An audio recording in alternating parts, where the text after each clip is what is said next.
Yo, what's up everyone? Welcome back. Patrick here, and in this next video what we're going to do, we're still talking about Box-Whisker plots, but now we're going to talk about how to find potential outliers.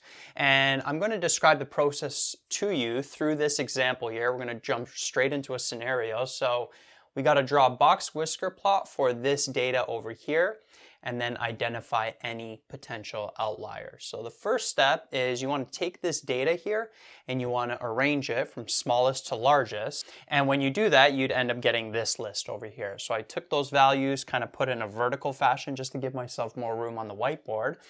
So notice that if you count all these data points here, you're going to have a total of 11. So this is a scenario where we're dealing with n equaling 11, so it's odd. So first thing you want to do is you want to find the quartiles. The first quartile, the second quartile, which is the median of the data, and then the third quartile. So let's start with the second quartile.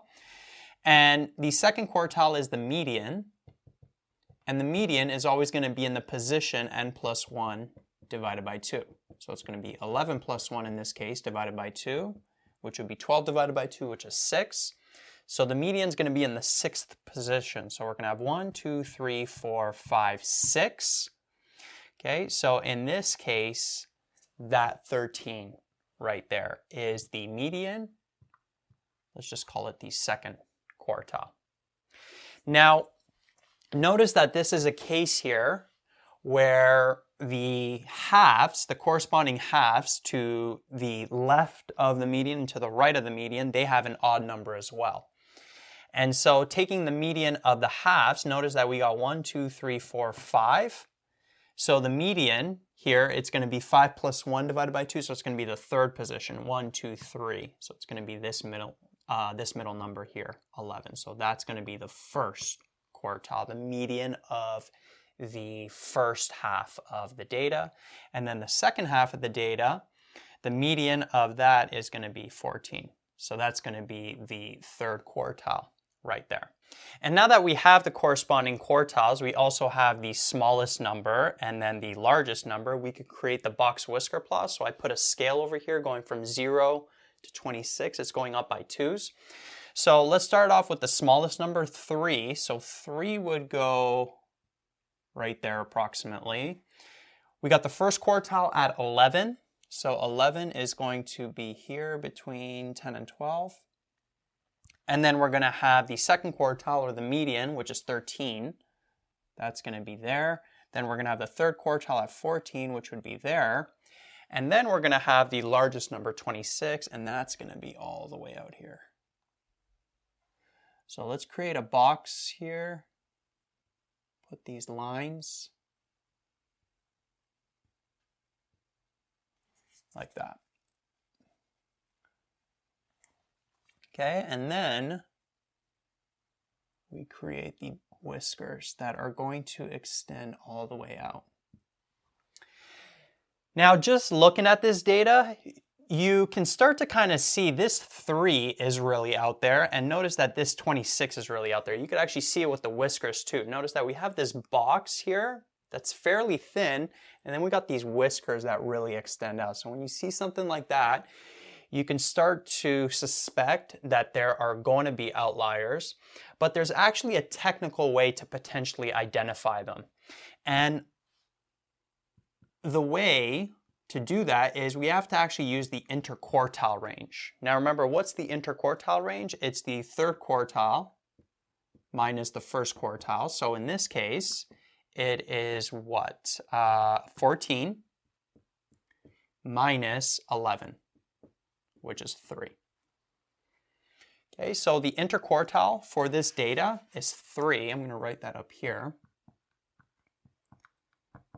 And so here is the process for identifying potential outliers. So we're going to have a potential outlier. Now the reason why I say potential is because even though this process may identify a potential outlier, depending on the scenario, may not actually be an outlier. You have to actually look at each situation specifically and then make sense of it and see, is that an actual outlier or not? But this method allows you to find potential ones or suspected outliers. Sometimes textbooks will say suspected outliers. Okay, so it's going to be a potential outlier in one of two cases. The first case, if a data point is greater than this expression. I'm going to put this expression in square brackets. This is basically going to be a number. If it's greater than the third quartile, let's label it Q3, plus 1.5 times the interquartile range. That's where we're using that interquartile range. Right? So if the data point is greater than the third quartile plus 1.5 times the interquartile range, and I'm going to show you in a sec how we use that with this specific data. I'm just kind of keeping it general for now.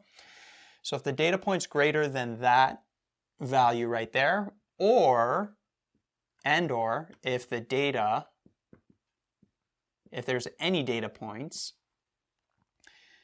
less than Q1, the first quartile, minus 1.5 times the interquartile range. Right, so this is like the upper bound. Let's call it the upper bound. And then this is like the lower bound. So in general, for any data, that's how you look for potential outliers. So let's actually use this with our specific example. So in this case, what's the upper bound going to be?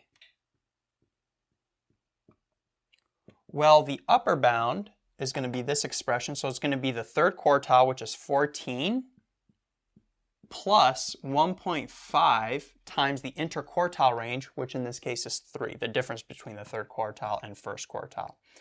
So that's going to be 3 here. So 3 times 1.5 is 4.5, plus 14, that would give us 18.5. So any data points greater than 18.5 are going to be potential outliers for this example. And then we have a lower bound, which is going to be the first quartile, which is 11, and then we're going to be subtracting 1.5 times that interquartile range of 3. So we're going to have 11 minus 4.5, which would give us 6.5. Okay, so that's the lower bound. So any data points here less than 6.5 are going to be potential suspected outliers, right? So notice that this 26 here is indeed greater than 18.5. There's no other values that are greater than 18.5. It's only this 26. And notice that this 3 is less than that value of 6.5. So this is less than 6.5.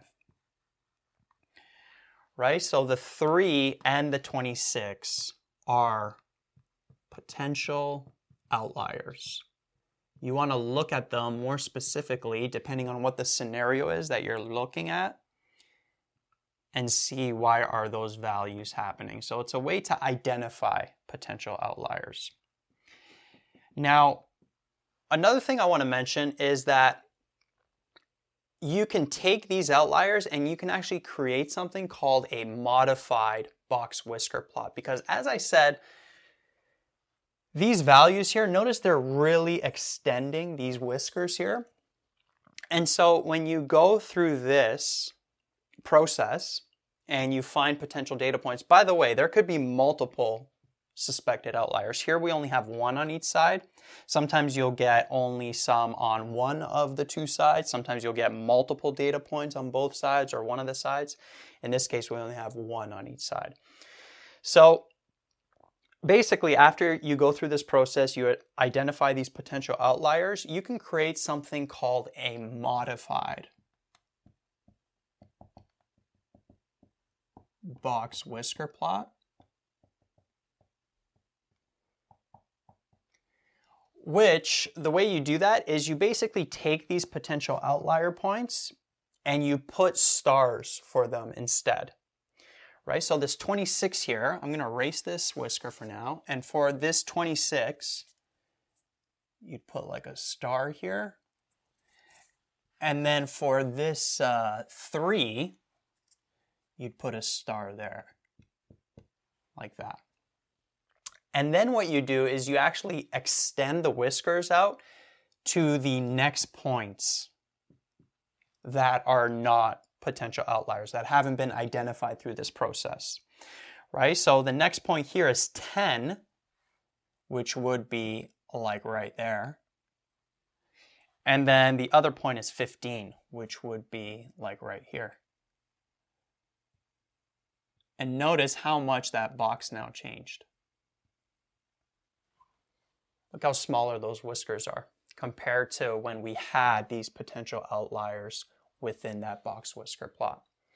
Right? So this here is a modified BoxWhisker plot where you see the bulk of the data, you represent it more accurately, you get a better sort of view of what's happening. And then these potential outliers that were identified through this process, you just put stars there to identify them on the BoxWhisker plot.